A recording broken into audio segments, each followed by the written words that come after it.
Се наоѓаме пред Институтот за македонски јазик Крсте Мисирков. Денеска зборуваме за Денот на писменоста. Мој соговорник утрово, магистар Филип Билчав. Добро утро, Филип, како сте утрово? Добро утро, одлично, вака празнично, супер. Писменоста е основа на секоја држава, а јазикот е символ на нашиот идентитет.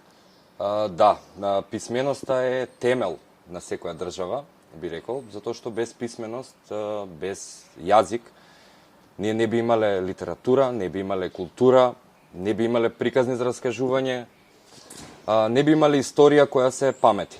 Македонскиот јазик е нашата лична карта.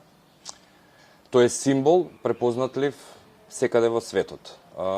Уште од времето на Свети Климент и Наум, сите знаеме дека се нели ученици на Кирил и Методи, нашиве простори биле центар на словенската писменост. Што значи дека писменоста датира уште над 1000 години, а секако, како што кажавте, таа е стожер на идентитетот. Иако кодификацијата е пред 80 години, сепак историјата на македонскиот јазик е многу подолга, па и на македонскиот народ се разбира. Точно, да, кодификацијата е во 1945 година, но јазикот постоел многу порано. Најлесно тоа може да го видиме преку народните песни, преку легендите, преку преданијата што се пренесуваат од генерација на генерација. Како пример би извоил дека уште во 19 век браќата Миладиновци собираат и имаат собрано многу богат материјал на македонски. Тука не би сакал да го изоставам и Марко Цепенков, кој има преголем опус, напишан на македонски, од научни умотворби, од народни умотворби, се извинувам, народни приказни.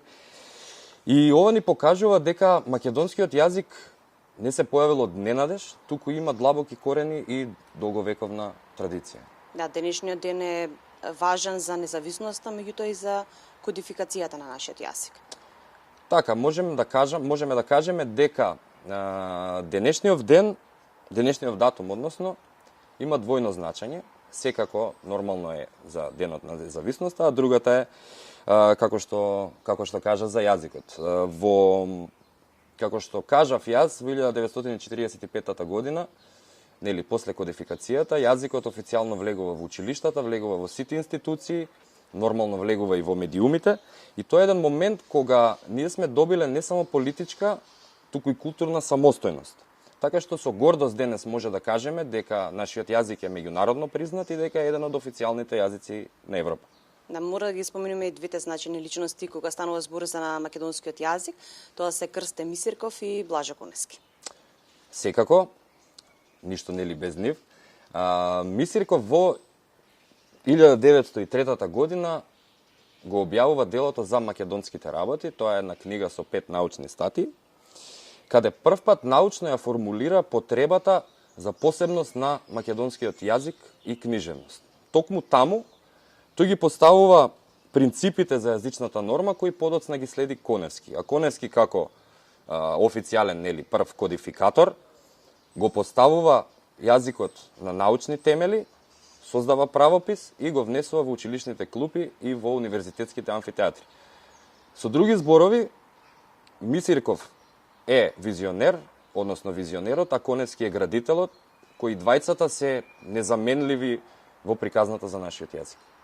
Се наоѓаме пред Институтот за македонски јазик Крсте Мисирков. Колку често помладите генерации сакаат да го посетуваат ли институтот и колку го негуваме и почитуваме нашиот мајчин јазик? Па, морам да кажам дека во последно време има се поголем интерес за гостување на младите генерации, на средношколците, на студентите од факултетот ја посетуваат спомен собата, ги интересира и мислам дека се повеќе и повеќе ќе продолжи тој тренд да ги интересира јазикот и да се негува на еден начин јазикот. Да го чуваме оно што е наше. Денеска ден на писменоста, меѓутоа ден на независноста. Има ли порака до нашите гледачи? Па секако дека има. Сакам да им го честитам, нели, денот на независноста 8 септември на сите гледачи, односно на сите граѓани. За јазикот сакам да кажам дека јазикот е жива меморија на еден народ. И ако го негуваме и го чуваме, ние градиме еден цврст темел за еднината. Значи јазикот е најсилното оружје против заборавот. Денес, во денешно време, нели во брз технолошки развој и во време на дигитални медиуми, мислам дека писменоста и јазикот се потребни од кога и да бил.